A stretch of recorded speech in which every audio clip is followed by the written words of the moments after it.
On parle aujourd'hui de performance.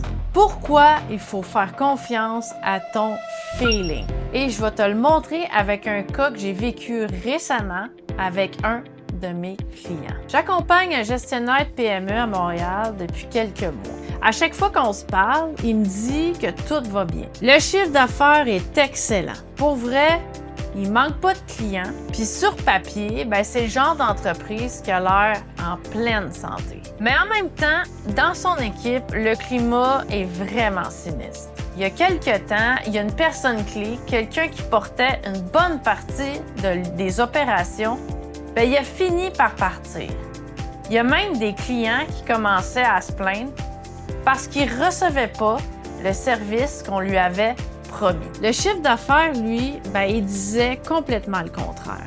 Mais quand je prenais le temps d'écouter ce qui se passait à l'intérieur de l'entreprise, comme le climat, les départs, les plaintes, c'était clairement pas le cas. Il y a bien des entrepreneurs qui pensent qu'il faut juste se fier aux chiffres, mais en fait, il y a d'autres choses à écouter. Laisse-moi t'expliquer c'est quoi qui se passe concrètement dans la tête de cet entrepreneur-là. Ce feeling-là que quelque chose va pas bien, même si les chiffres sont bons, c'est exactement ce que je ressentais avec ce gestionnaire-là. Ça vient d'une vraie partie, une vraie zone du cerveau qui s'appelle l'insula. Cette partie-là traite les signaux internes du corps et puis les intègre à ta prise de décision. Concrètement, ça veut dire que ton cerveau, il détecte des patterns subtils bien avant que ça se traduise en chiffres mesurables. Je te donne des exemples. Le ton d'un employé qui a changé, une hésitation dans une réponse, même des non-dits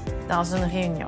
Avant même de savoir qu'une personne clé allait partir, avant même les plaintes de clients, les signaux y étaient déjà là. Ignorer ce signal-là parce que les chiffres disent le contraire, c'est ignorer une vraie source d'information neurologique qui se traduit en problème réel. Puis dans son cas, si on s'était juste fié au chiffre d'affaires, on serait passé complètement à côté du vrai problème. Les meilleurs décideurs sont capables de combiner l'analyse rationnelle, donc les chiffres, avec le signal interne. Donc, qu'est-ce qui se passe réellement à l'intérieur de l'entreprise? Dans son cas, c'est exactement ça qui a fini par faire la différence. Il a appris à écouter le malaise et d'aborder le réel problème. Donc, si je résume ce qu'il faut retenir aujourd'hui. Premièrement, un tableau de bord, ça montre des chiffres d'affaires. Donc, les marges, les ventes.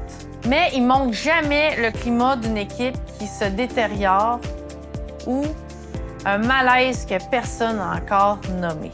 Deuxième chose, ce qui manque au tableau de bord finit toujours par affecter les résultats un jour ou l'autre, même quand il est trop tard. Troisièmement, il faut faire confiance à ce qu'on ressent autant qu'à ce qu'on mesure.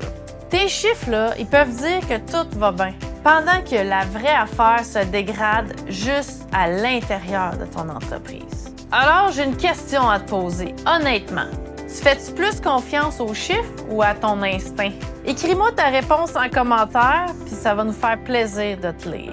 Apprendre à écouter ce que tu ressens autant que ce que tu mesures, c'est une des dimensions du système interne qu'on développe chez Axe One. Si ça résonne avec toi, abonne-toi à ma chaîne puis viens jaser avec nous.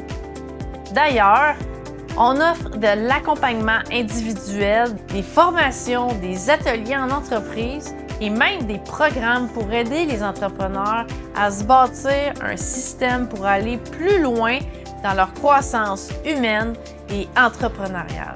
Tu peux aller voir dans la description, on a déposé le lien. En attendant, je t'invite à aller voir vraiment ce qui se passe à l'intérieur de ton entreprise.